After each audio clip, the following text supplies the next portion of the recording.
Astaghfirullah. Bismillahirrahmanirrahim. Assalamualaikum warahmatullahi wabarakatuh.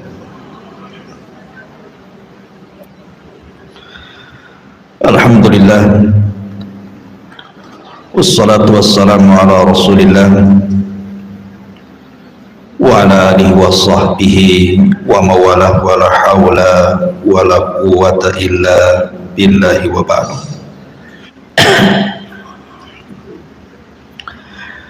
Kita lanjutkan kajian kita, masih membahas kitab Arba'in Nawawi, dan kita masuk pada hadis ke-26.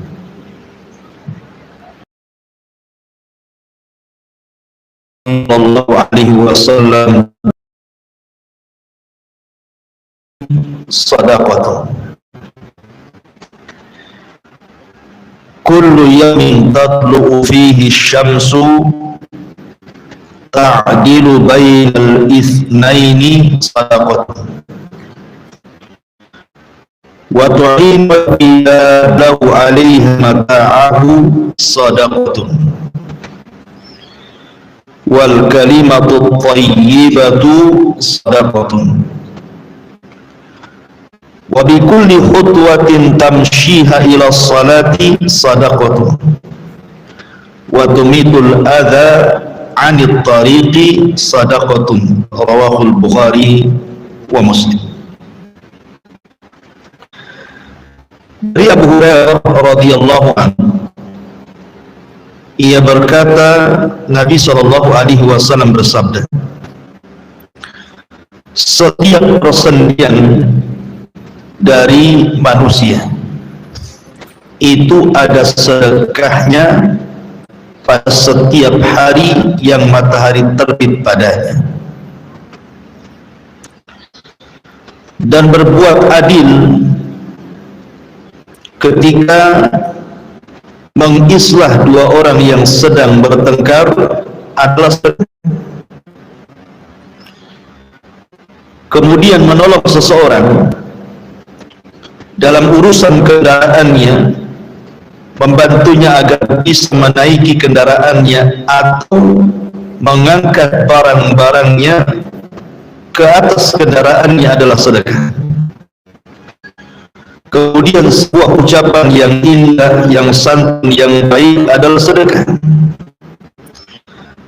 Kemudian setiap langkah yang kau ayunkan menuju tempat salat juga sedekah. Serta engkau menyingkirkan gangguan dari jalan adalah bagian daripada sedekah. Hadis ini dikeluarkan oleh Imam Al-Bukhari dan juga Muslim. Baik. Hadis ini menjelaskan kepada kita bahwa sedekah itu tidak mesti menggunakan uang. Sedekah itu tidak mesti menggunakan uang. Ada perkara-perkara tanpa uang juga dianggap sedekah. Sebab kalau seandainya sedekah itu mesti dengan uang, kasihan orang-orang miskin tidak bisa bersedekah. Makanya Nabi Shallallahu Alaihi Wasallam membuat pilihan kepada orang-orang yang tidak punya harta, mereka bisa bersedekah dengan cara seperti ini. Dan ini kemuliaan Islam, mencakup orang kaya dan juga orang miskin. Dua-duanya bisa bersedekah. Di sini Nabi Shallallahu Alaihi Wasallam menjelaskan beberapa perkara, hal-hal yang bisa manusia itu bersedekah. Kata Nabi Shallallahu Alaihi Wasallam, setiap persendian dari manusia itu ada sedekahnya setiap hari ketika matahari terbit. Dan kita tahu bahwa persendian manusia itu jumlahnya berapa? 360 persendian. Maksudnya persendian itu yang menyambung tulang dengan tulang, itu disebut persendian. Kayak sini nyambung ke sini, ini nyambung ke sini, nah, ini nyambung ke sini. Nah, itu ya.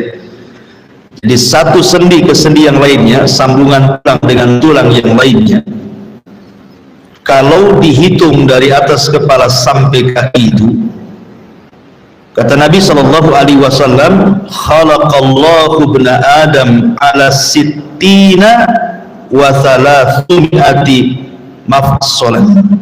Kata Nabi SAW, Allah Subhanahu wa ta'ala menciptakan Bani Adam itu jumlah persendiannya 360 sendi. Kapan Nabi SAW menghitung? Kok bisa tahu bahwa persendian itu ada 360? Tentu wahyu. Dan terbukti dalam dunia kesehatan kedokteran, memang jumlahnya persis yang disabdakan Nabi SAW.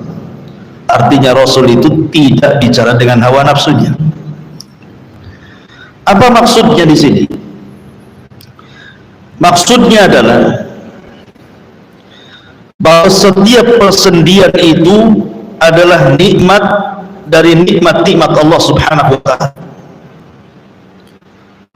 Coba bayangkan, ini tangan itu bisa kita tekuk, ya kan? Sehingga kita bisa megang.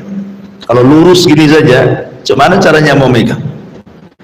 Mau makan susah, ya. Kalau lurus gini kan susah tuh makan. Mau ngambil barang susah.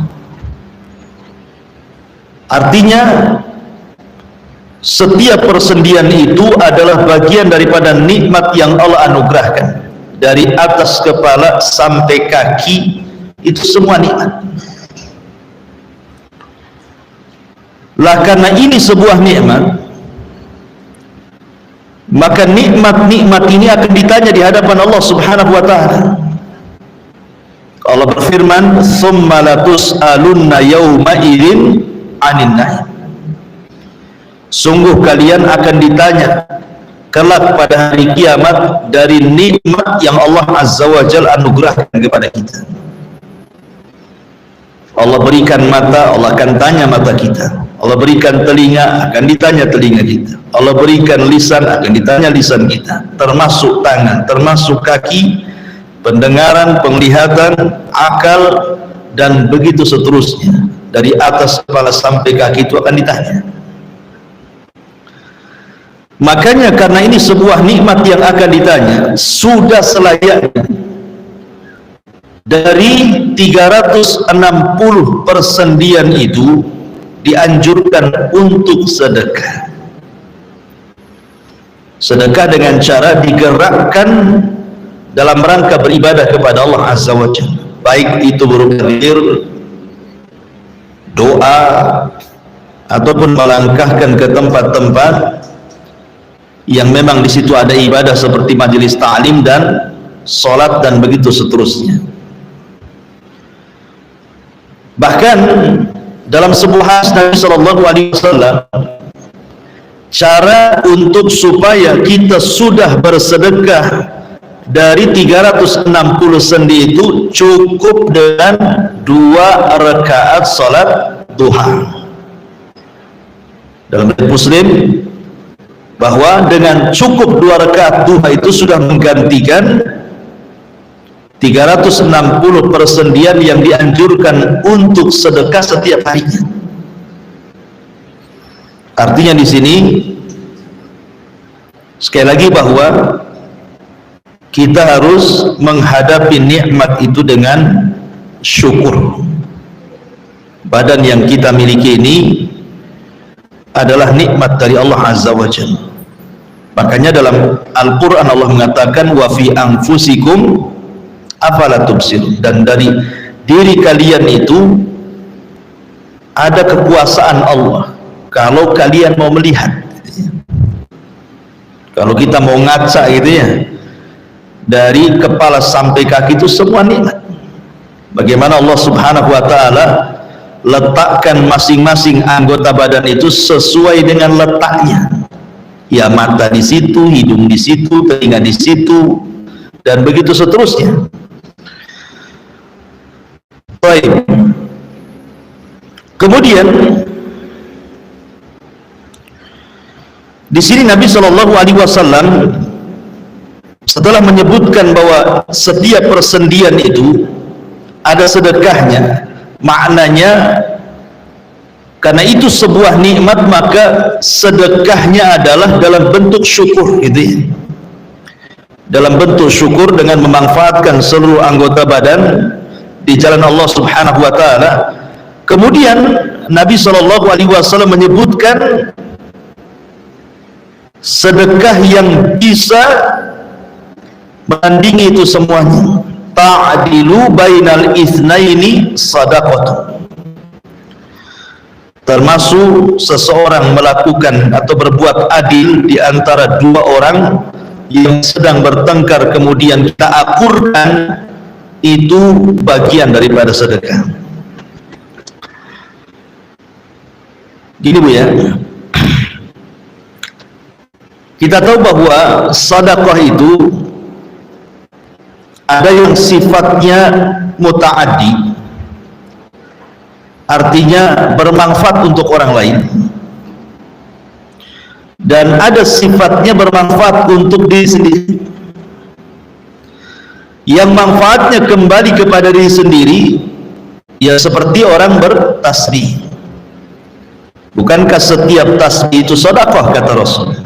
Takbir sedekah, tahmid sedekah, itu manfaatnya kepada diri sendiri. Tetapi sebaik-baik sedekah itu yang manfaatnya kepada orang lain. Salah satunya yang pertama adalah seseorang mampu melakukan keadilan saat mendamaikan orang yang bertengkar. Karena begini ya, pertengkaran ini di masyarakat itu sesuatu yang lazim. Tapi tahukah bahwa pertengkaran itu bisa menghancurkan macam-macam? Rumah bisa hancur gara-gara pertengkaran. Suami istri bertengkar, ujung-ujungnya cerai, hancurlah rumah. Kemudian antar tetangga bertengkar, ujung-ujungnya pindah, tidak ada kedamaian lagi di situ. Kemudian antar kerabat, gara-gara masalah waris, gara-gara masalah birrul walidain, ada iri-irian, bisa bertengkar, akhirnya putus silaturahim. Atau mungkin gara-gara hutang, seseorang berhutang tidak mau bayar, bertengkar, akhirnya kemudian menjauh, musuhan, terkadang saling ejek-ejekan. Artinya bahwa pertengkaran itu merusak. Lah ketika ada orang yang hendak mendamaikan, maka orang yang mendamaikan ini adalah orang yang mulia, sangat mulia ketika mendamaikan dua orang yang sedang bertengkar, tiba-tiba akur lagi. Makanya kan tidak semua ada orang yang mau juru damai kan, nggak ada orang yang juru damai itu, karena memang resikonya besar. Orang yang juru damai itu bisa dimusuhi oleh salah satunya atau dimusuhi dua-duanya. Itu risikonya juru damai itu. Makanya pahalanya besar orang yang juru damai itu. Sampai-sampai Nabi Shallallahu Alaihi Wasallam bersabda dalam hadis yang dikeluarkan Imam Abi Dawud dan Tirmidzi dari hadis Abi Darda radhiyallahu anhu.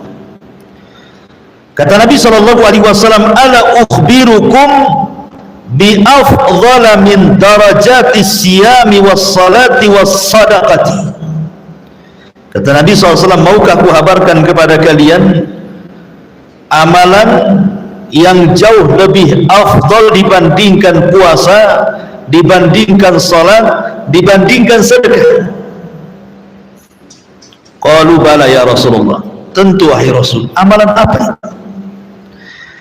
Maka Nabi SAW mengatakan, salahu dzatil bayin, kamu bisa mengakurkan dua orang yang sedang berselisih. Kamu bisa mengislah dua orang yang sedang bertengkar. Kenapa demikian? Fa inna fasada dzatil bayin hiyal hadiqah. Karena terkadang rusaknya hubungan dua orang itu bisa menghilangkan agama. Ya karena kalau sudah bermusuhan itu kan larinya kemana-mana, akhirnya mencaci, dosa mencaci, memaki, gibah, ya kan? Terkadang kemudian menyakiti, baik secara fisik ataupun secara lisan, tak jarang kemudian sampai bunuh-bunuhan. Jadi banyak yang akan dilanggar, makanya bisa menghancurkan agama. Makanya ketika ada dua orang yang bertengkar, datang orang ketiga mengislah, berarti sedang memperbaiki agama. Makanya derajatnya lebih tinggi dibandingkan salat, dibandingkan puasa, bahkan dibandingkan sedekah dengan harta. Luar biasa ya. Ma'asyiral muslimat yang dimuliakan Allah Subhanahu wa taala. Akan tetapi tentu mengislah dua orang yang sedang bertengkar itu harus siap dengan risiko. Makanya Rasul sallallahu alaihi wasallam mengatakan kepada para sahabatnya dan juga tentu nasihat kepada kita. Kata Nabi sallallahu alaihi wasallam, berangkatlah, islah dua orang yang sedang bertengkar walaupun mereka hendak mengusir diri. Karena itu risiko kan, terkadang kita mau mengislah, kita pula dimarahi, diusir gitu. Kata Rasul, coba saja, suruh dicoba gitu. Kalau tidak bisa ya sudah, yang penting saya sudah mengakurkan keduanya. Kalau belum akur ya saya serahkan kepada Allah Azza wa Jalla. Tetapi tentu harus ada adab-adabnya ibu ya. Tidak kemudian melihat ada orang yang bertengkar langsung ibu nyelonong ke situ mengislah keduanya. Nggak bisa macam itu. Umpamanya ibu punya tetangga, ada suami istri lagi bertengkar, langsung nyelonong aja ke rumahnya. Ada apa ini? Nggak boleh. Ya. Jadi tidak bisa langsung menyelonong itu saja. Harus ada adab-adabnya kan. Ada sesuatu yang bisa kita masuk, ada sesuatu yang tidak bisa kita masuk di situ. Kecuali kalau diminta. Kalau nggak diminta jangan loncat pagar, karena itu urusan orang itu. Kemudian juga ada hal-hal yang harus diketahui selain daripada harus tahu batasan-batasan itu. Juga hendaklah seseorang itu, kata para ulama, hendaklah mengikhlaskan niat. Jadi kalau kita hendak mendamaikan orang itu, ibu harus betul-betul ikhlas, memang ingin mendamaikan. Karena terkadang kalau tidak punya ikhlas, terkadang mendamaikan, tahu-taunya memihak salah satunya, kan bahaya. Atau karena ketidakikhlasan, bukannya makin damai, makin pula disulut emosinya, gara-gara datang orang ketiga. Jadi betul-betul ikhlas karena Allah Subhanahu wa ta'ala. Kemudian juga betul-betul harus adil, tidak boleh kemudian jomplang ke salah satunya. Ya betul-betul harus mendengar, memasang dua telinga, yang satu ngomong apa, yang satu ngomong apa, kemudian ambil tarik benangnya, kira-kira bisa didamaikan atau tidak gitu. Tidak memihak gitu. Kemudian juga jangan tergesa-gesa menghukumi sesuatu dalam mendamaikan itu. Karena tergesa-gesa ini termasuk dari amalan setan gitu ya. Memang betul bahwa kita tidak boleh membiarkan orang itu bertengkar terlalu lama. Karena biasanya orang bertengkar terlalu lama itu makin mengeraskan hati kan. Tapi ketika mendamaikan pun tidak bisa terburu-buru, apalagi kasusnya sudah lama gitu ya. Ya memang harus pelan-pelan dulu, ditarik benangnya, bisa nggak berdamai ya, karena banyak masyarakat kita ini kalau sudah lama berperang gitu ya antar saudara itu susah untuk didamaikan. Anehnya ketika salah satunya sudah mati, kemudian yang satunya masih hidup, baru dia nangis ke kuburannya. Apa manfaat nangisnya? Ketika hidup kalian berpencar, udah mati sibuklah ziarah kuburnya kan itu. Jadi nggak ada manfaatnya nangis di kuburan. Makanya sering saya katakan bahwa sesungguhnya Allah menurunkan agama itu untuk orang hidup, bukan untuk orang mati.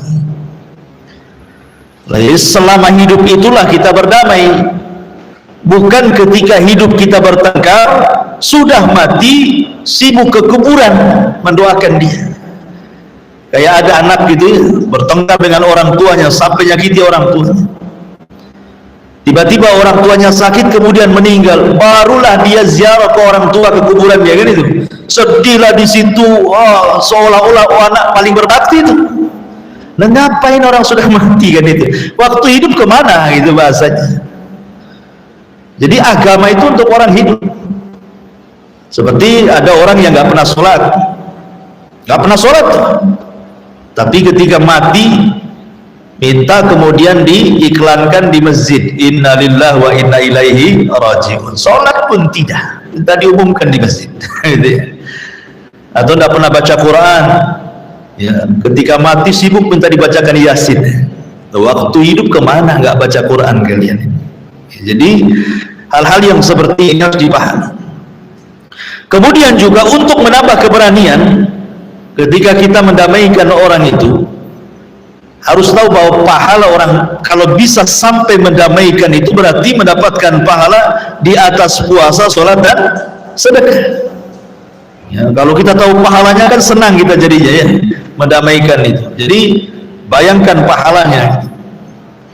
Kemudian juga sebab diampuni dosa, diangkat amalan dan begitu seterusnya.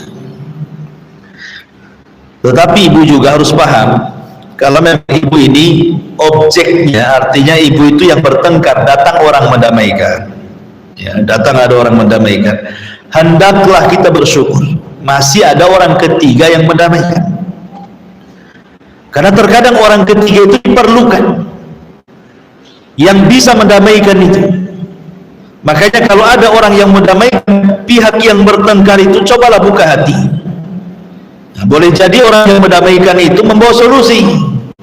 Buka hatinya, buka matanya, buka telinganya. Kemudian dia ingat mati. Sampai kapan gitu ya. Bahkan ada seorang syekh itu bercerita, di suatu ketika dia berkhutbah di masjid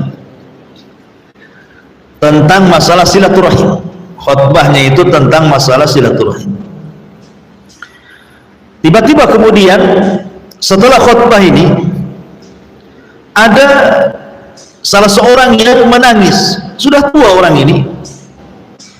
Tiba-tiba kemudian ketika syekh selepas sholat Jumat kemudian hendak pulang, dihadang di pintu masjid, tiba-tiba dirangkul kemudian menangis. Kemudian di pojokan lagi ada orang menangis lagi. Rupanya orang ini dengan orang yang di pojok itu adalah dua orang yang bersaudara kandung. Sudah puluhan tahun sholat satu masjid tapi tidak berdamai gara-gara urusan waris. Pada sholat satu masjid sering ketemu di situ, tapi gara-gara waris yang satu di pojok satu di sini. Tersadarkan dia dengan ceramahnya syekh. Akhirnya kemudian keduanya didamaikan oleh syekh ini, pulang Allah takdirkan salah satunya meninggal. Kemudian yang masih hidup datang kepada syekh, dia menangis sesegukan gitu ya, menyesal gitu. Masa gara-gara harta kemudian harus bertengkar sampai puluhan tahun. Sekarang saudara sudah meninggal, apa nunggu meninggal dulu gitu ya? Ya seperti itu juga ya. Maka hendaklah seseorang itu harus memahami bahwa ketika ada orang mendamaikan, bersyukur, lapang dada, ingat kematian, dan juga berdoa kepada Allah agar jangan sampai dikeraskan hatinya. Ini yang pertama, mengislah di antara orang yang sedang bertengkar.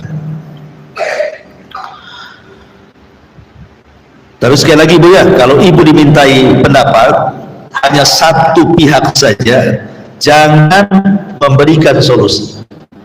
Pamannya nih, kan berkawan nih di satu pengajian nih, tiba-tiba kemudian ada orang yang surat kepada ibu, ada waktu enggak?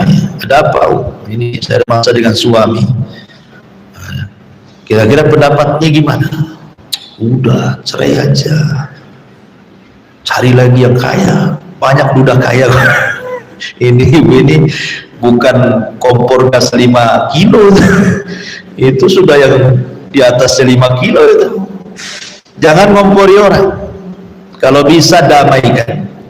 Kita kan tahu, karena nggak pernah cerita suami kalau satu pihak itu kembali kepada agamamu. Kalau ada orang curhat satu pihak, maka kembalikan kepada agama. Apa kembalikan kepada agama? Bahwa asal cerai itu tidak baik.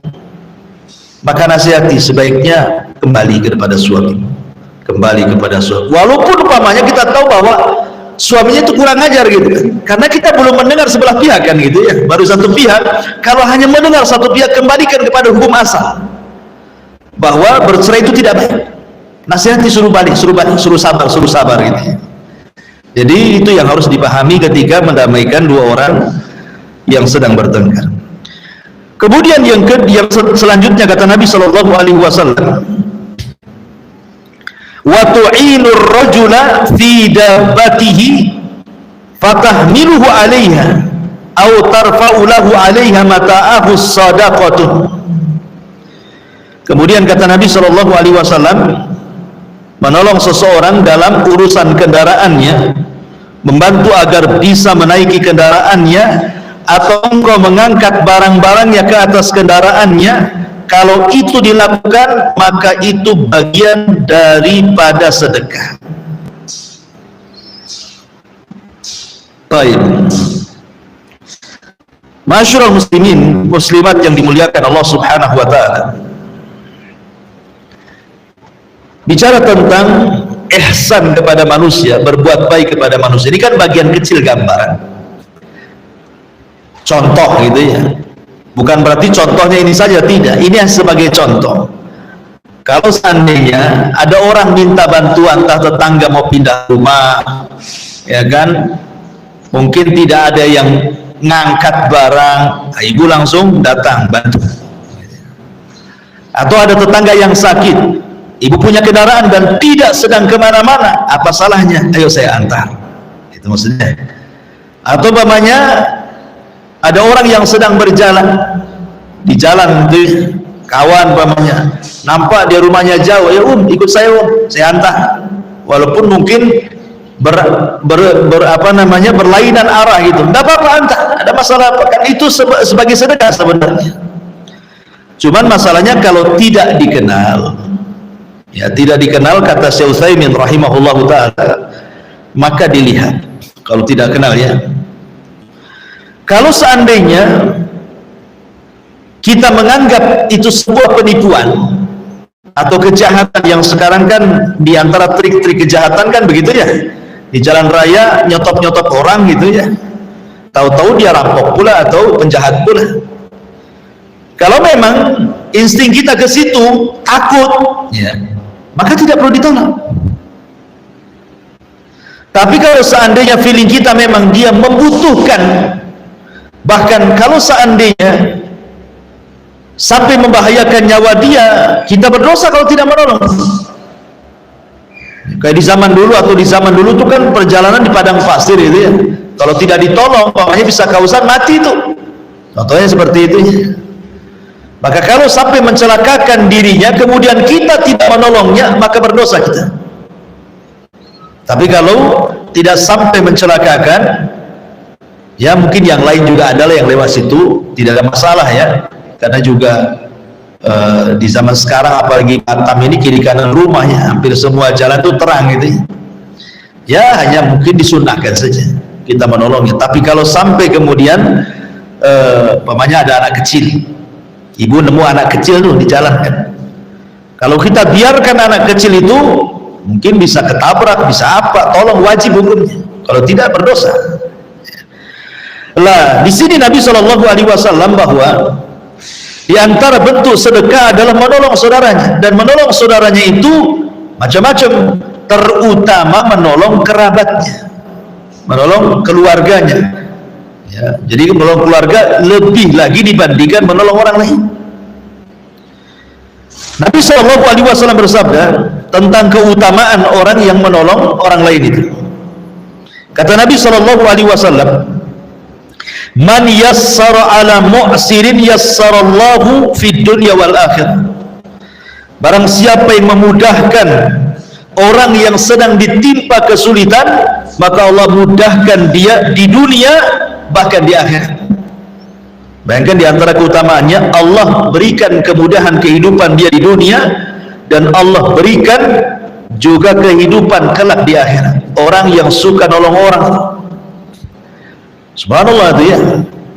Padahal pada hari kiamat itu tidak ada yang menolong kecuali amalan. Maka yang bisa menolong pada hari kiamat adalah amalan dia. Ketika dia banyak menolong di dunia, maka dia akan banyak ditolong di akhirat. Kemudian juga Nabi SAW mengatakan, waman farraja'an muslimin kurbatan farrajallahu anhu kurbatan min qurabati yaumil qiyamah.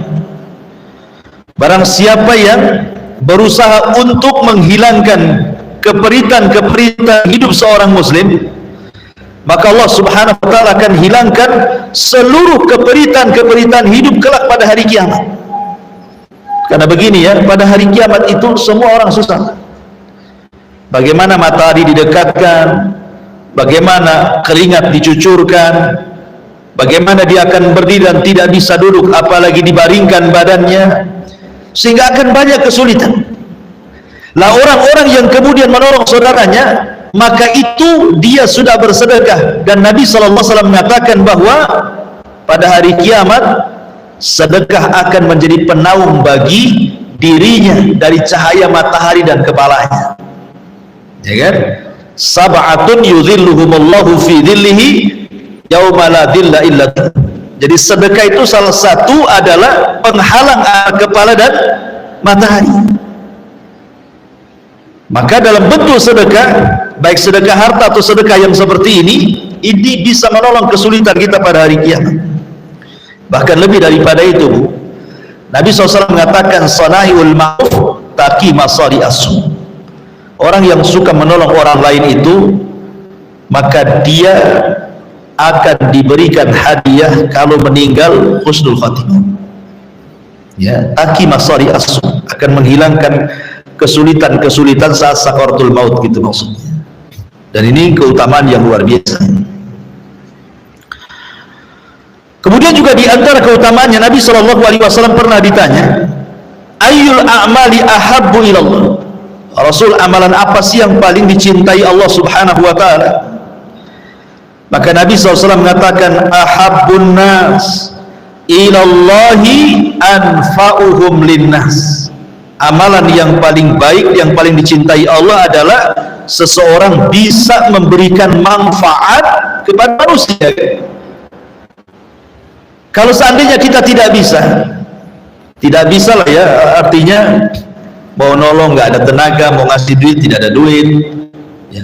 Pokoknya tidak bisa, dengan tenaga tidak bisa, dengan uang juga memang tidak ada uang, ya. Kalaupun tidak bisa dengan itu semuanya, minimalnya dengan lisan, ya, dengan lisan supaya meringankan kesusahannya. Jadi ucapan-ucapan yang masuk ke dalam hatinya itu menyenangkan hatinya, gitu maksudnya. Karena terkadang ada orang itu disenangkan dengan lisan orang. Karena tabiat manusia itu, Bu, orang akan senang kepada kita ini karena kita suka berbuat baik sama orang itu. Itu tabiat manusia itu. Orang akan senang kepada orang yang berbuat baik kepada dia.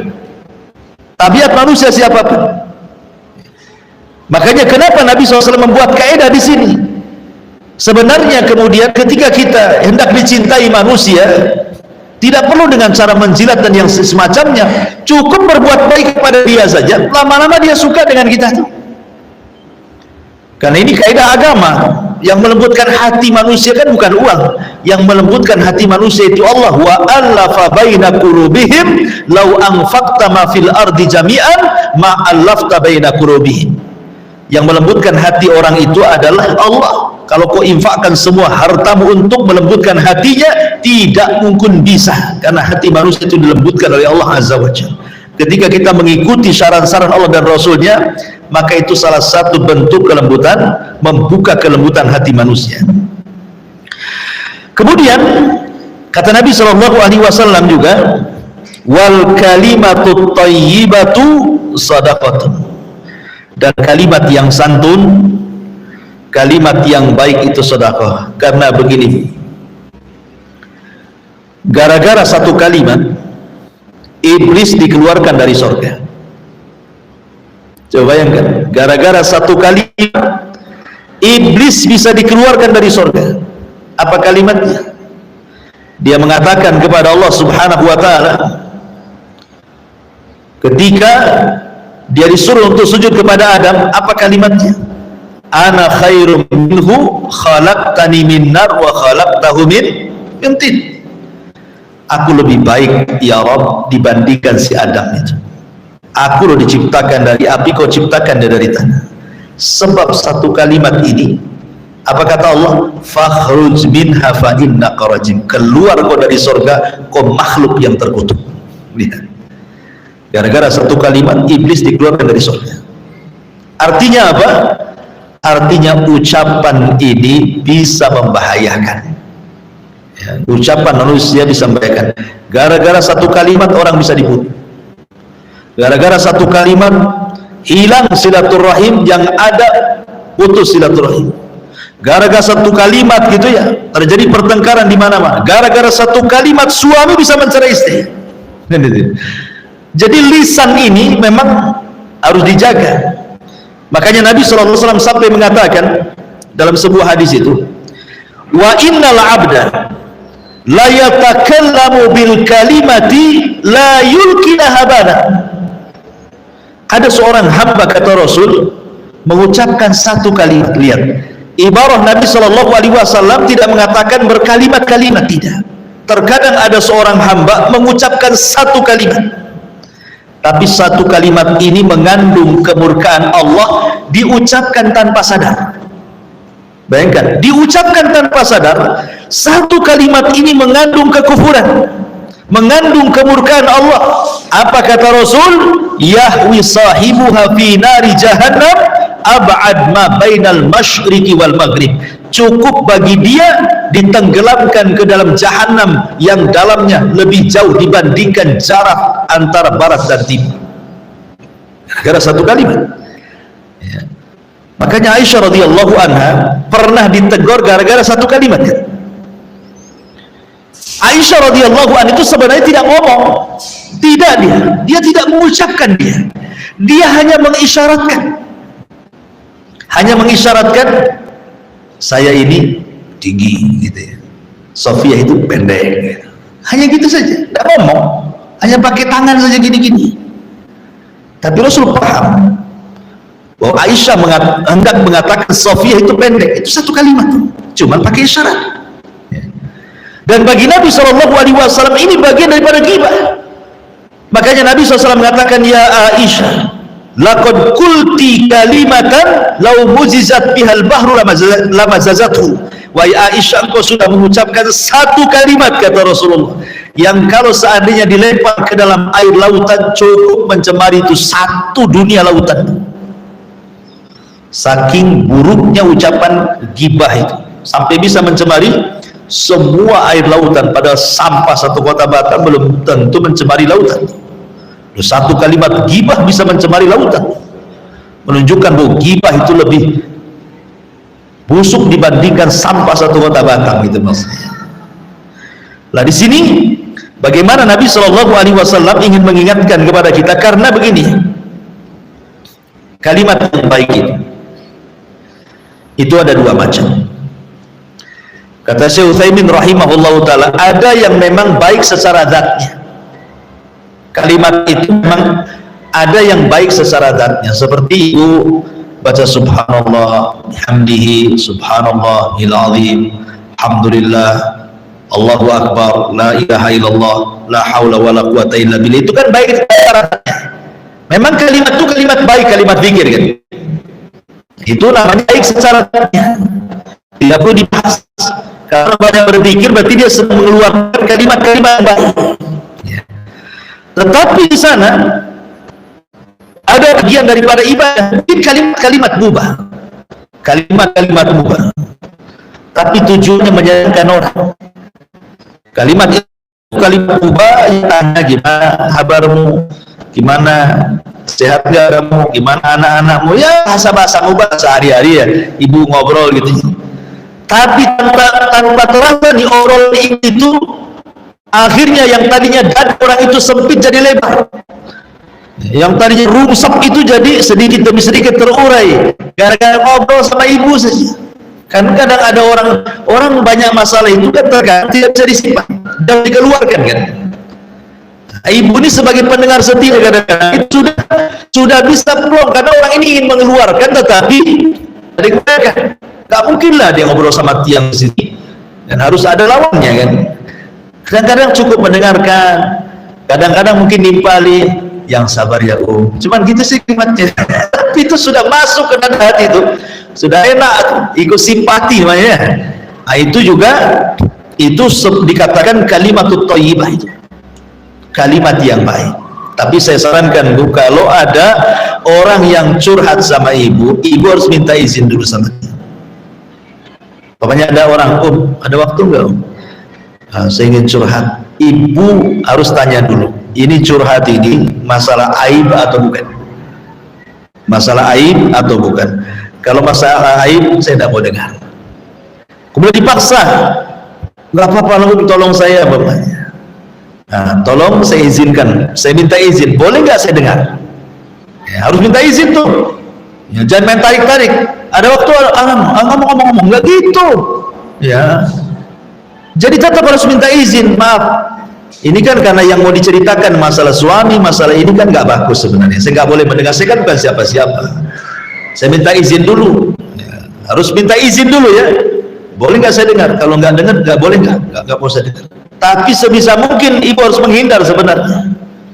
Kalau memang dia mau menceritakan aib dirinya atau orang lain, sebenarnya harus menghindar. Kecuali kalau memang dia butuh dan mungkin dia merasa bahwa ibu ini bisa memberikan solusi, maka ini masuk pada hadis Nabi SAW, idza stansahaka fansah. Apabila saudara meminta saran, berikan dia saran. Ya, jadi tidak main langsung dulu. Ya. Baik. Jadi ini juga termasuk sedekah, adalah al-kalimatut thayyibah. Dan keutamaan orang bicara dengan santun itu banyak ya. Pertama, memang kalimat yang baik itu sedekah, sebagaimana yang kita sudah bahas di sini. Yang kedua, kalimat yang baik itu bisa ta'aluful qulub, bisa menyatukan hati. Kalimat yang baik itu bisa menyatukan hati, yang tadinya keras jadi lembut. Kemudian juga kalimat yang baik itu intisar al syaitan. Kalimat yang baik itu sebenarnya sedang mengalahkan setan, sedang mengalahkan setan, karena setan itu berusaha untuk tahris. Tahris itu berusaha untuk membuat orang itu musuhan. Maka dengan kalimat yang baik dia berdamai. Maka ini salah satu melawan setan dengan kalimat yang baik. Kemudian juga kalimat yang baik itu takunun najatu minan nar, bisa menjauhkan dari api neraka, menyelamatkan dia dari api neraka. Dan kalimat yang baik juga salah satu bisa menggugurkan dosa. Berdasarkan hadis Nabi SAW, inna min mujibatil maghfirati badlus salam wa husnul kalam. Kata Rasul, sesungguhnya yang mewajibkan orang itu diampuni dosa-dosanya adalah dengan cara menjawab salam dan mengucapkan kalimat yang santun ya. Tapi sebaliknya Bu, kalau kalimat itu yang keluar dari lisan ibu itu tidak baik, menunjukkan ibu itu su'ul adab. Kalau ada orang yang omongannya pedas, kasar, berarti cerminan dari akhlak dia itu. berarti orang itu memang jelek akhlaknya. Karena akhlak itu kan terbagi tiga, kata para ulama ya, dari kepala dari leher ke atas, dari leher ke atas, kemudian dari leher ke bawah, kemudian tangan. Leher ke atas itu identik dengan mata dan lisan. Ya, mata dan lisan. Kalau suka melotot, suka marah, itu nggak punya akhlak tuh kepalanya. Tapi kalau suka tunduk, senyum, ngomongnya bagus, itu akhlak, berakhlak. Berarti kepalanya berakhlak. Ya. Kemudian tangan, suka nolong, ya, panjang tangan, ringan tangan. Panjang tangan apa ya? Balik. Ringan tangan lah ya. Suka nolong, suka bantu gitu ya. Itu berarti tangannya berakhlak. Kemudian dari leher ke bawah, ya, kalau leher ke bawah nih, ibu kalau lagi ngomong sama orang, ya, badan kita menghadap dia tuh berarti berakhlak. Walaupun yang kita ajak bicara ini adalah mungkin orang yang derajat di bawah ibu. Karena banyak orang-orang yang ketika ngobrol itu tidak menghargai orang yang diajak ngobrol. Badannya kemana gitu ya. Walaupun kepalanya ke arah, tapi badannya tidak lurus ke orang yang ngobrol, tidak dihargai. Harusnya kalau ada ngomong itu kita hadapi, ya, didengerin, betul lah, itu beradab. Ya, itu dari leher ke bawah tuh. Karena ada yang lagi ngobrol karena mungkin merasa mungkin dia pembantu atau apa gitu ya, orang miskin, atau bagi dia mungkin derajat di bawah dia, kadang-kadang nampak sombong. Enggak boleh. Manusia di sisi Allah itu sama, mau anda orang kaya orang miskin sama saja. Yang bedakan itu takwa di hadapan Allah Azza wa Jalla.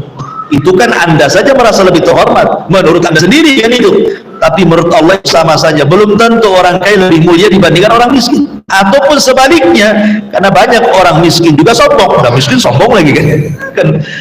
Baik, jadi menunjukkan bahwa kalau jahat lisannya itu dia sedang su'ul adab, dan biasanya kalimat yang buruk itu membuat orang lari. Orang itu tidak suka sebenarnya.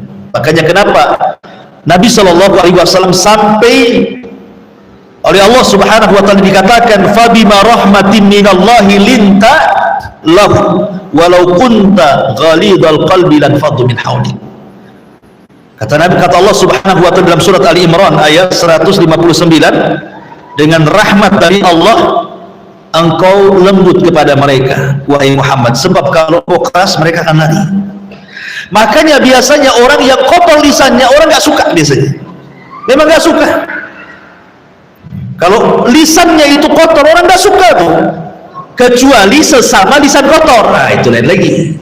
Nah, mungkin satu geng lah itu ya, karena al arwahu junudun mujannadah, ruh itu akan bergabung dengan gengnya. Kalau lisannya kotor pasti akan berjumpa dengan lisan kotor juga. Tapi kalau lisannya baik berjumpa dengan lisan kotor nggak mau dia. Ruhnya nolak tuh. Makanya di sini kalimat yang jelek itu membuat orang lari, membuat orang lari. Walaupun dia ahli ngaji, walaupun cadar, walaupun nikung, walaupun kaos kakinya rangkap 3 rangkap, kalau lisannya lebih panjang dari jilbabnya itu gak suka orang. Kemudian juga ucapan yang jelek itu bisa qadahun fil iman, masalahnya itu bisa mencacati iman orang. Kenapa demikian? Karena Nabi SAW yang mengatakan bahwa al-muslimu man salimal muslimuna min lisanihi wa yadihi. Seorang muslim itu dikatakan muslim kalau orang lain selamat dari lisan dan tangannya. Berarti kalau seandainya orang itu tidak selamat dari lisan kita dan tangan kita, dipertanyakan keimanannya, cacat imannya. Karena seorang muslim itu harus selamat. Makanya saya kemarin sudah saya jelaskan ketika menjelaskan hakul muslim ala muslim situ itu. Apa sih mana ucapan salam itu? Assalamualaikum. Ucapan salam ini bukan ucapan biasa. Ucapan salam itu artinya kita memberikan keamanan dan keselamatan bagi dia. Seolah-olah kita menyingkat dengan assalamualaikum kalau mau dirinci. Ya. Kalimat assalamualaikum itu aku datang kepadamu aku tidak akan mengucapkan kalimat jahat, kalimat kotor, tidak akan menggibah, tidak akan mengambil hartamu, tidak akan membunuhmu, tidak akan menumpahkan darahmu, tidak akan kan kepanjangan kalau ngomong itu. Cukup dengan assalamualaikum, saya berikan keselamatan, kamu tidak akan saya sakiti. Itulah assalamualaikum, itu di situ maknanya. Makanya seorang muslim itu dikatakan muslim kalau orang lain selamat dari lisan dan tangannya. Tapi kalau tidak selamat, berarti masih dipertanyakan keimanannya. Bahkan yang lebih parah lagi adalah sebab orang masuk neraka itu kebanyakan dari lisan yang jahat. Kebanyakan lisan jahat itu orang masuk neraka, jarang orang masuk surga. Kemudian yang terakhir, bukan yang terakhir, wa bi kulli khutwatin tamshiha ila salati sadaqatu, dan langkah-langkah yang kau langkahkan, kau ayunkan menuju salat, itu juga bagian daripada sedekah. Masyaallah muslimat yang dimuliakan Allah Azza wa Jalla, melangkahkan kaki ke tempat salat, atau mungkin bagi laki-laki ke masjid gitu ya. Kalau ibu kan mungkin melangkahkan kaki di rumah sajalah, dari dapur, sumur, tempat sholat, ya kan? Itu kan langkah-langkah juga kan? Ada langkahnya lah, walaupun langkahnya pendek. Laki-laki kan langkahnya panjang, tapi pendeknya langkah ibu sangat panjangnya langkah bapak kan? Orang-orang yang suka melangkahkan kaki untuk sholat sini, kata Nabi SAW, lam yakhud khutwatan illa kutibat lahu hasanatun wa muhdiyat anhu sayyi'atun. Jadi setiap langkah orang yang menuju sholat itu, satu langkah mengangkat derajat, satu langkah menghapus kesalahan. Jadi langkah yang pertama dihapus kesalahan, kemudian langkah yang kedua dicatat kebaikan, diangkat derajatnya. Coba bayangkan berapa langkah. Makanya dahulu ada sebuah kisah, ada seorang rajulun minal ansar, seorang laki-laki dari kalangan Ansar, itu rumahnya jauh dari masjid. Orang Ansar ini jauh dari masjid. Jadi kemudian dikatakan kepada orang Ansar ini, karena dia kan jalan kaki itu dari masjid dari rumah ke masjid itu. Jadi ada orang yang ingin menolong. Bagaimana kalau seandainya ishtara itu khimara, aku belikan kau kendaraan berupa keledai, kau bisa naik keledai rumah ke masjid. Itulah dulu orang dulu itu luar biasa, isi tidurnya masih enak kan. Ini dibuat pula gunung, jadi kalau mobil itu di tengah-tengah dia nggak bisa jalan tuh, jadi timbangan dirinya ya. Jadi itu dosa sosial, jangan dilakukan. Ya kalaupun harus karena ada maslahat, mungkin ada sekolah, ada apa, ya kan, takut orang kencang-kencang di situ, yang benar sajalah buat polisi tidur itu. Jangan bapak polisi yang tidur, buat anak polisi aja yang tidur itu, ya, yang kecil-kecil itu, jadi kan nggak membahayakan orang. Ini enggak. Yang herannya nih, kadang-kadang di depan rumah itu ada lubang, dan persis depan rumah dia. Kadang-kadang dia pun tersakiti dengan lubang itu. Kadang-kadang tersakiti dengan lubang itu, sudah tahu depan rumah dia.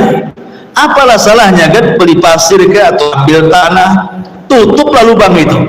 Dia sendiri tersakiti, apalagi orang yang jalan di situ, nyantai saja di situ kan itu ya.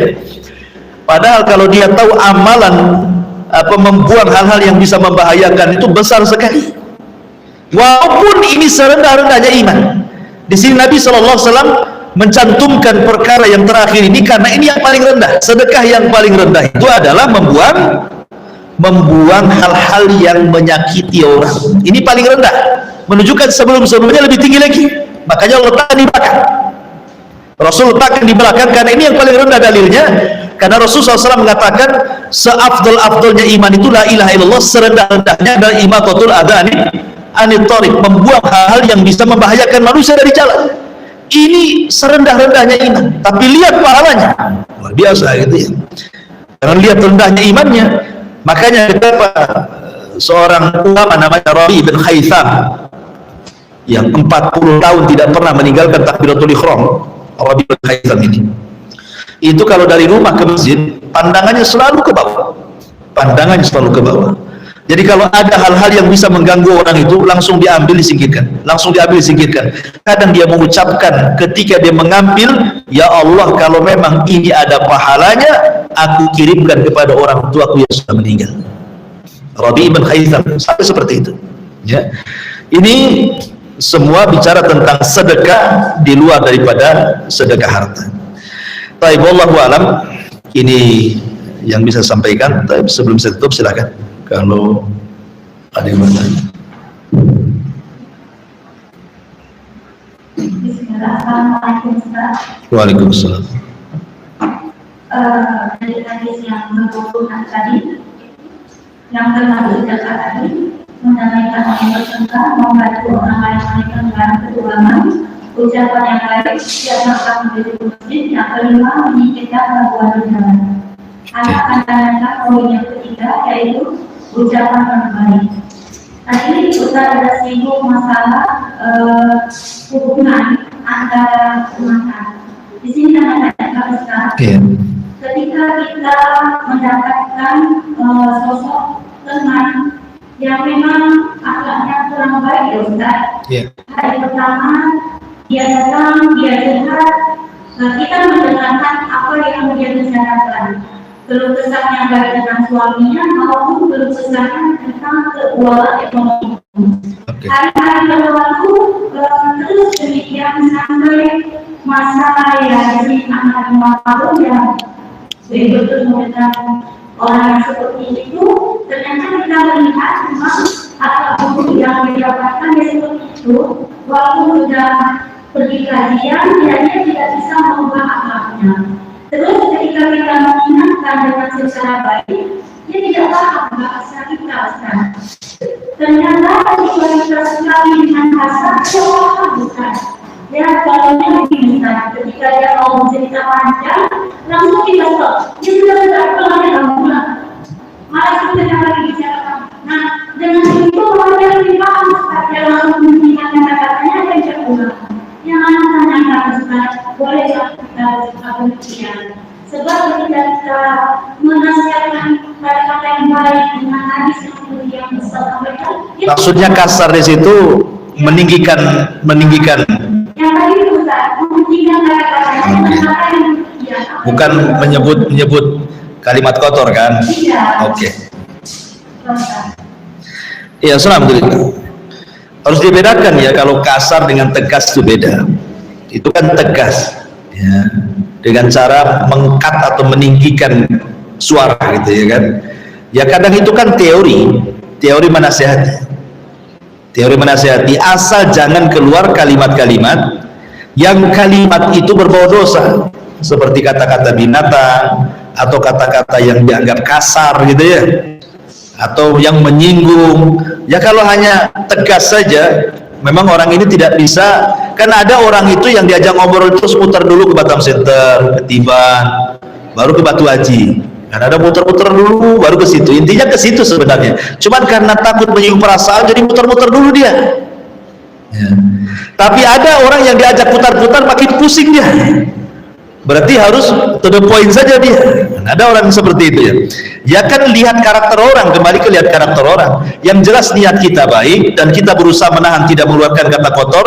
Hanya mungkin dengan cara seperti itu dia bisa sadar, ya insya Allah tidak ada masalah selama tidak mengeluarkan kata-kata. Karena kata-kata itu kan ada, kata-kata itu ada 4 macam. Ya, kata-kata itu ada 4 macam. Kalau kata-kata itu ada yang betul-betul memang semua kebaikan dari awal sampai akhir semua baik, khairul mahad namanya, semua baik. Yang kedua syarrun mahad, semua jahat. Kemudian yang ketiga campuran syarrun wa khairun, dalam omongannya kadang-kadang baik, kadang-kadang diselipkan pula kata-kata kotor, kata-kata jahat ya. Kemudian yang ketiga tidak, yang keempat ya tidak ada kebaikannya, tidak ada kejahatannya, ya kata-kata mubah. Semua akan ditanya di hadapan Allah. kecuali kata-kata mubah. Kalau buruk semuanya, kemudian baik semuanya, kemudian campur aduk antara buruk dan yang baik, semua akan ditanya.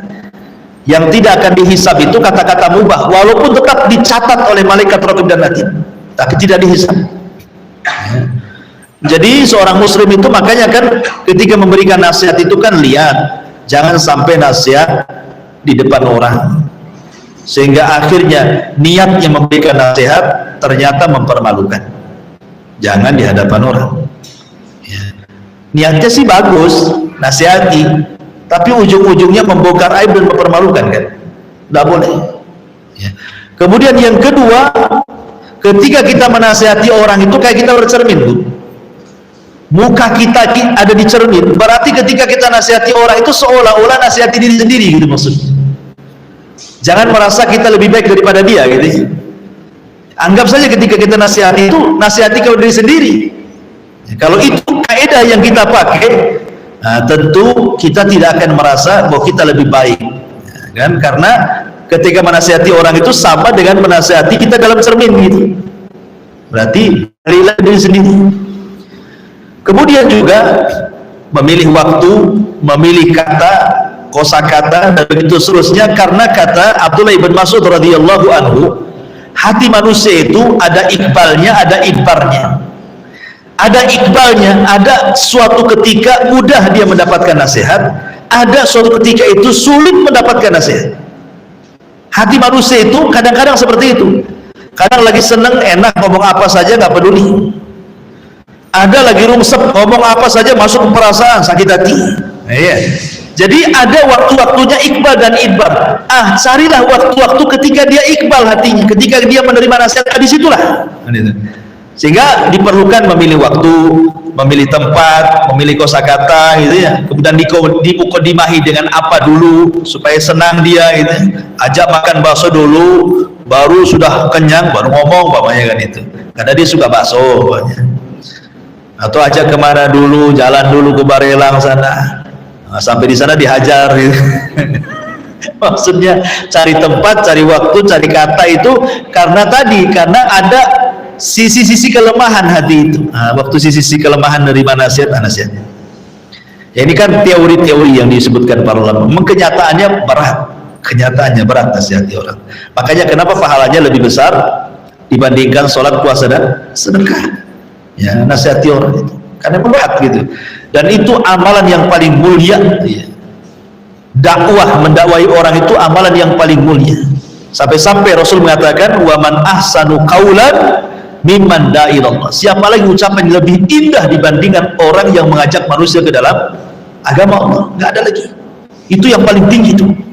Makanya nasihati orang kan ngajak orang ke agama supaya dia baik, supaya dia berubah kan gitu. Makanya risikonya berat, kadang-kadang dimusuhi, kadang-kadang kita pula dihujat, kadang-kadang kita pula dimusuhi dan begitu seterusnya. Ya, saya kira tidak masalah kalau hanya tegas saja, udah sekali-kali dilembuti gitu ya, habis dimarahi kasih duit gitu, senang dia, apa-apa mari terus saja lah dapat duit. Allah, iya.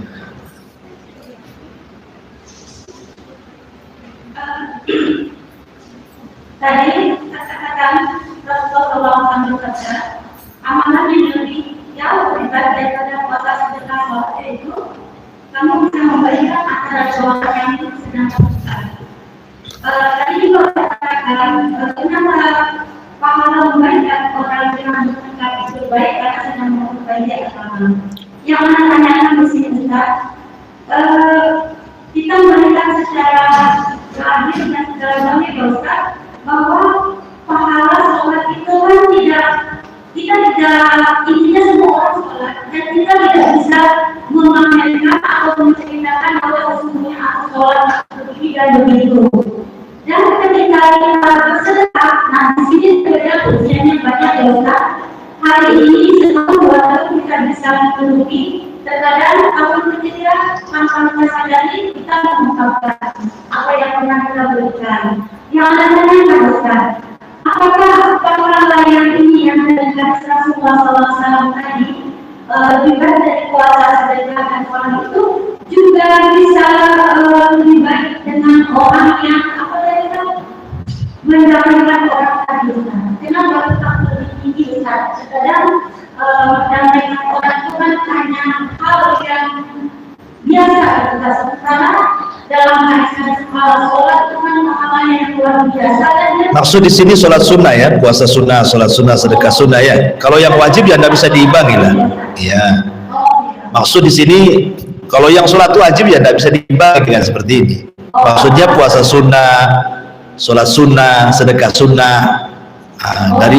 Iya, karena itu kan kembali. Kenapa demikian? Karena hal-hal yang sifatnya ubudiyah itu kembali kepada orang yang mengerjakan. Kepada orang yang mengerjakan. Tapi kalau kita mendamaikan orang itu sifatnya mutaaddi.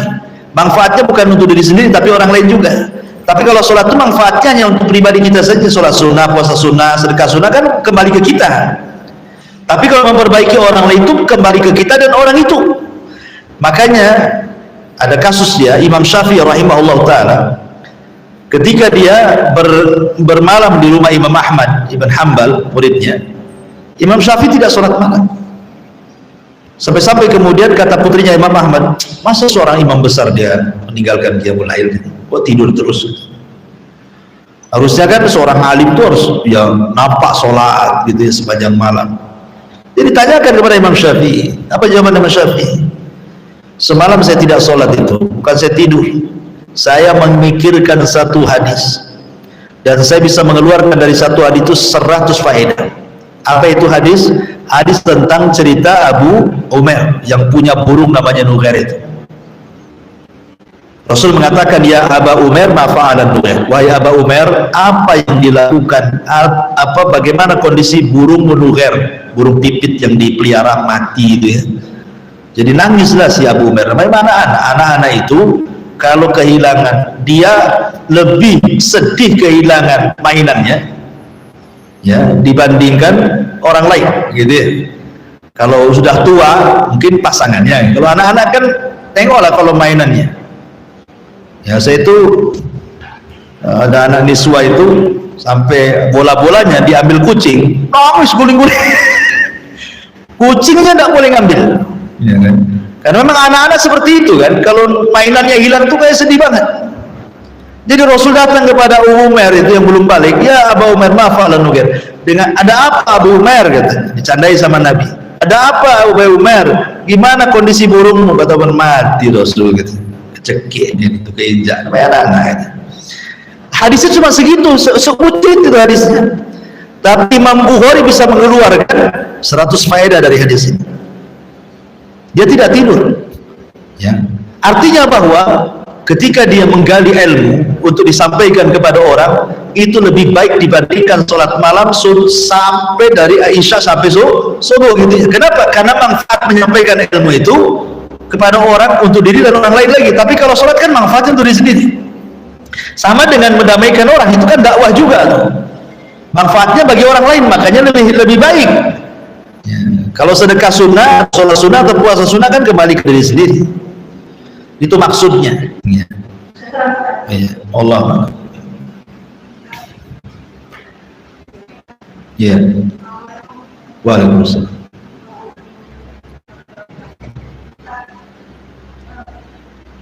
Oke.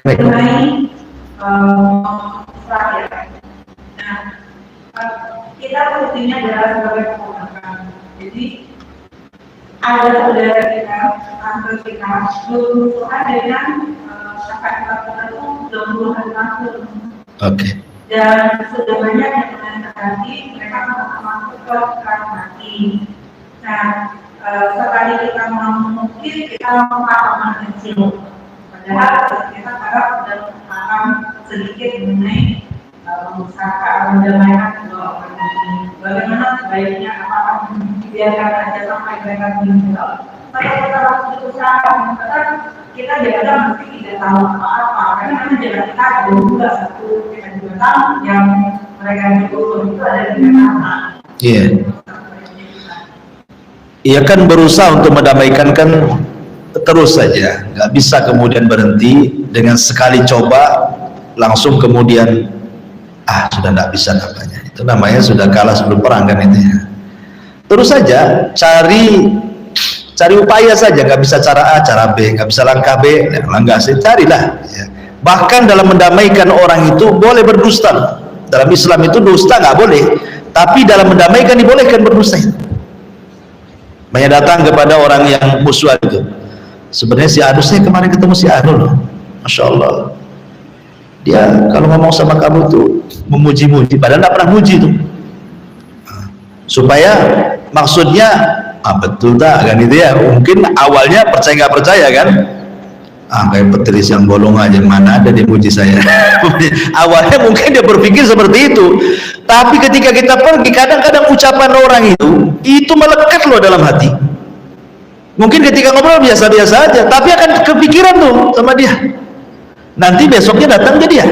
Nah, terkadang harus dibohongi seperti itu. Boleh bohong ketika mendamaikan orang, tapi jangan sampai bohong itu kebablasan ya. Maksudnya dalam mendamaikan saja, jangan sampai kemudian keluar daripada itu.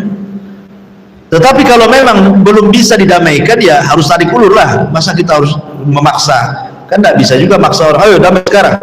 Kayak anak-anak ya enak aja ditarik, salaman kamu kan gitu ya. Nanti anaknya salaman, orang tuanya tak salaman sampai mati ya. Ada tuh anak tetangga dengan tetangga kan, gara-gara anak bermasalah tuh tetangga tuh, anaknya suruh salaman anaknya, main lagi dia. Ibunya dengan ibunya ini nggak pernah akur sampai pindah rumah. Yang satu ke Batam Center, yang satu ke Barelang, nggak ketemu. Padahal anak sudah akur kan. Apalagi yang bertengkar ini orang tua ya. Pamannya merasa bahwa yang bertengkar ini paman-paman atau bibi-bibi yang usianya jauh kan itu ya.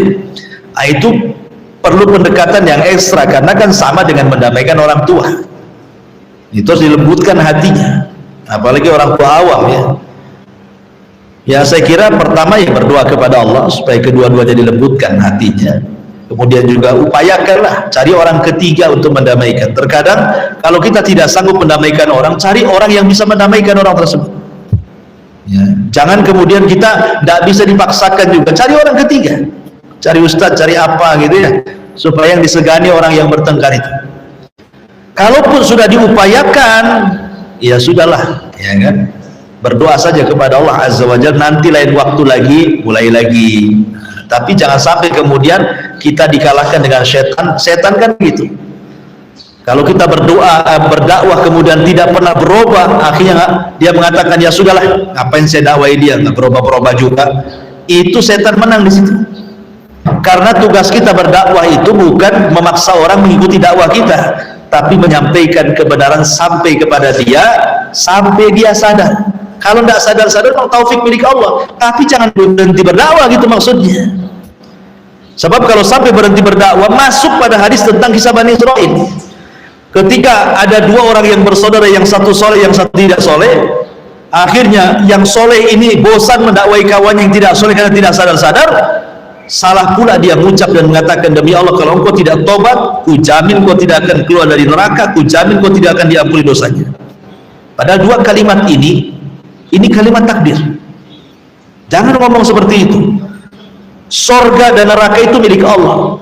Kita tidak berhak mengatakan ku jamin kau tidak akan keluar dari neraka. Loh, neraka ini milik Allah, kita bisa jamin pula kau tidak akan diampuni, ampunan milik Allah. Hanya gara-gara salah ngomong, padahal niatnya baik kan. Dia sudah bosan menasihati karena tidak sadar-sadar, akhirnya mengucapkan kalimat yang di luar kesadaran dia, akhirnya melewati takdir Allah. Dari situ ketika dua-duanya diwafatkan, justru yang orang soleh ini dimasukkan ke neraka. Kenapa? Karena tidak bertobat dari lisannya, tidak mencabut kata-katanya. Yang jahat ini di ujung hayatnya dia tobat, masuk surga dia. Itu menunjukkan ampunan milik Allah. Nah, jadi ketika menasihati juga jaga kata-kata, nah, gitu ya. Jangan sampai seperti orang ini. Wallahu a'lam. Iya.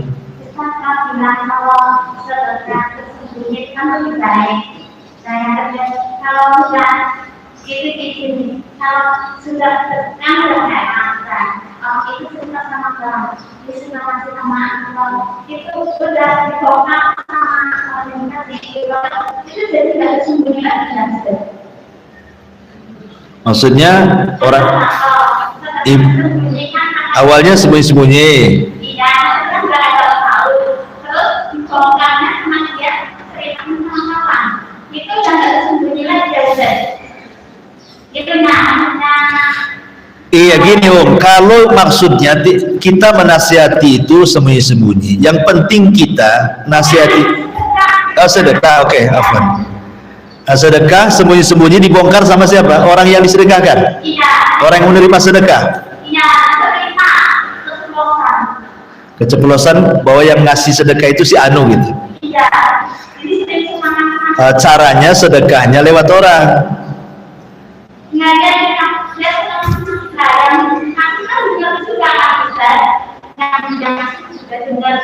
maksudnya dia diceritakan kepada orang itu muji atau ngenyek gitu bahasanya ya. Iya, maksudnya ketika orang membongkar sedekah itu memuji atau menjelek-jelekan. Di sedekahnya itu sedikit kali, kaya-kaya sedikit itu kan jelekin namanya ya. Memuji. Ya kalau memuji ada apa-apa, karena kan yang membongkar bukan orang yang bersedekah. Kalau seandainya ada pujian karena sedekahnya, maka itu kata Rasul, busyrul ajil, tilka busyrul ajil, itulah kabar gembira yang didahulukan di dunia sebelum akhirat. Ya, kalau ada orang memuji karena amalan kita, berarti itu kabar gembira yang Allah segerakan di bumi sebelum di akhirat. Nah, tapi perlu jaga hati. Seperti ibu ini naik haji, nah ada kepikiran ingin dipanggil Bu Haja tuh, sama sekali ya. Tapi karena orang tahu ibu haji, akhirnya pulang aja, kemana Bu Haja? Padahal ibu tidak mau dipanggil itu. Berarti panggilan itu bukan ria, bukan karena ingin dipanggil Haja, tidak, karena tidak ada niat saya ingin melakukan rukun Islam aja kok dipanggil Bu Haja. Berarti tilkal busyra al ajil, itulah kabar gembira yang disegerakan di dunia sebelum akhirat. Tapi tetap jaga hati. Artinya yang manggil Bu Hajah ya biasa saja hati itu. Yang manggil nama juga ya biasa saja. Artinya pujian dan celaan juga tidak merubah hati, gitu maksudnya ya. Karena kalau kelamaan dipanggil Bu Hajah, sekali dipanggil namanya langsung gak mau nengok dia. Ya, itu sudah bukan kabar gembira yang disegerakan lagi, itu sudah kemasukan virus riya namanya. Ya nggak apa-apa sih pujian. Makanya kalau memang yang dibongkar, cara sedekahnya gantilah, titipkan sama orang, jangan kasih tahu, ya kan? Atau selipkan di pintu rumahnya, dimasukkan gitu, hamba Allah gitu ya. Ya. Kalau itu pernah sedekah orang lain, jadi yang bersedekah itu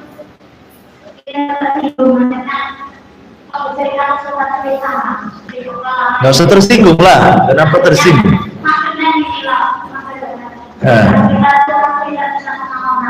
Bukan, bagi orang yang bersedekah, kalau seandainya sedekahnya dibongkar dan bongkarnya itu baik-baik saja, tidak ada masalah, ya cukup nasihati.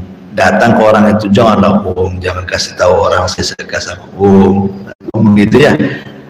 Ya kalau dia mengatakan nggak apa-apa, bukan orang baik gitu, pamannya begitu, ya sudah biarin aja, apalagi asal jaga hati saja. Kecuali kalau seandainya jelek, banyak disedekah ini ngomel-ngomel, gaji besar suaminya sedekah 10.000, itu kan, itu dah orang-orang nggak bersyukur, udah dikasih masih ngomel kan, itu udah jelek tuh orientasinya, ya udah nggak bagus. Tapi kalau pujian, masya Allah dia baik tuh, masya Allah, nggak masalah. Apa masalahnya? Bukan sesuatu yang dosa. Kalau memang ada yang memuji dia lantaran sedekahnya, tapi jangan over ketika ada pujian kemudian besar kepala gitu. Makin ditambah lagi, biar dia cerita lagi, tambah lagi cerita lagi. Nah, itu namanya promosi gitu. Wallahu a'lam. Oke. Ada saudara yang sudah tahun bulan deposito di bank. Oke. Bagaimana hukumnya menurut Islam, dan kalau itu tidak baik, bagaimana cara nasihat kita? Deposit di bank, riba ya. Ya uang riba di bank itu harus diambil. Uang riba di bank itu harus diambil. Jangan sampai tidak diambil. Kemudian setelah diambil diapakan? Setelah ambil boleh kita disedekahkan kepada fakir miskin. Tak masalah. Uang riba itu boleh diberikan kepada fakir miskin, atau kepada jalan-jalan, atau kepada solokan, jembatan, tak masalah. Tapi niatnya bukan niat sedekah. Ingat ya, niatnya takhallus, ingin melepaskan uang sial. Jadi kita dapat pahala itu dari niat ingin melepaskan riba, bukan dari sedekah. Boleh umpamanya ada saudara, ada tetangga punya utang, pakai uang riba aja, bayar pakai uang riba ini, ya. Atau ada orang sakit tetangga, punya biaya, nggak apa-apa. Ulama bolehkan, tidak ada masalah. Walaupun ada yang membatasi uang riba itu hanya diperbolehkan untuk yang sifatnya dihinakan saja, jalan, jembatan dan yang lainnya. Tidak, bisa untuk fuqara orang sakit. Tapi sekali lagi niatnya bukan untuk sedekah, tapi niatnya takhallus, melepaskan diri dari riba. Di situ letak pahalanya. Melepaskan dari uang sial, kasihkan orang. Wallahu a'lam. Iya. Tuh belakang tuh. Nah, kasih mic-nya ke belakang.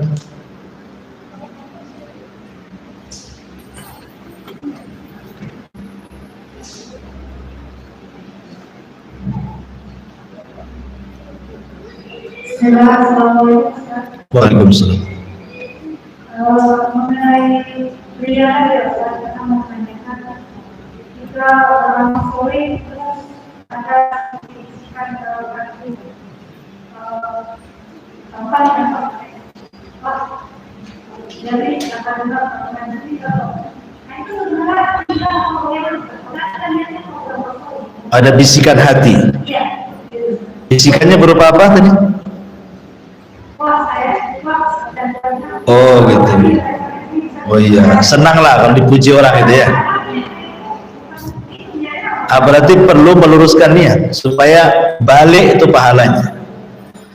Pamanya gini, awalnya ikhlas bu, awalnya ikhlas, sudah dikasihkan ke orang, terbentik riya karena dipuji, itu pahalanya hilang. Tapi pahala bisa kembali kalau diluruskan lagi niatnya. Luruskan lagi niatnya supaya pahala sedekahnya balik, gitu maksudnya. Tapi kalau terus ria, hilanglah itu pahalanya. Tapi sekali lagi dengan catatan pada awal sedekah dia ikhlas. Tapi kalau dari awal sedekah dia ria, ya nggak dapat apa-apa. Ya kan?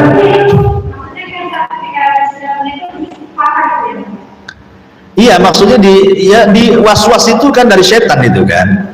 Ya kita ta'awud saja kepada Allah. Ya Allah, ini nggak benar ini. Yang penting kan awal sedekah niatnya ikhlas, itu yang penting. Kalau di tengah kemudian ria, namanya manusia terkadang kan dengan pujian-pujian itu besar kepala, itu hilangkan rianya supaya pahalanya balik, itu maksudnya ya. Tapi kalau dari awal sudah ria, yang dapat apa-apa walaupun di tengahnya ikhlas. Ini sholat nih lillah, Allah udah 2 rakaat nih, ya kan, datang ustaz sebelahnya, dilamain aja sholatnya biar ditengokin ustaz di sholat saya lama. Di akhir sholat, astagfirullahaladzim, ini ria nggak boleh, diterima sholatnya. Kenapa? Karena dia bisa mengalahkan ria ya. Kemudian 2, lillah, sholat ria sampai akhir ria, tidak diterima. Yang ketiga, dari awal memang ria. Saya ingin contohkan nih, umpamanya ini ibu-ibu lagi datang nih mau apa, majelis taklim di sini. Kemudian satu orang tahiyatul masjid lama sekali itu, sampai selesai ngaji baru selesai. Banyak kan? Itu niatnya memang ria tuh kan. Dari ria yaitu dari awal pun walaupun akhirnya diikhlaskan pun nggak diterima karena lihat awalnya. Innamal a'malu binniyah. Lihat niat awalnya itu yang menentukan amal itu. Jadi kalau seandainya ibu tadi sedekah ikhlas, kemudian setelah disedekahkan kok muncul ria karena ada pujian orang, hilangkan perasaan itu, waswas dari setan itu. Ya bisikan seperti itu, nggak benar ini, nggak benar. Ya. Wallahu a'lam. Ya, saya kira cukup. dan ada manfaatnya. Subhanaka bihamdika asyhadu an la ilaha illa anta astaghfiruka wa atubu ilaik.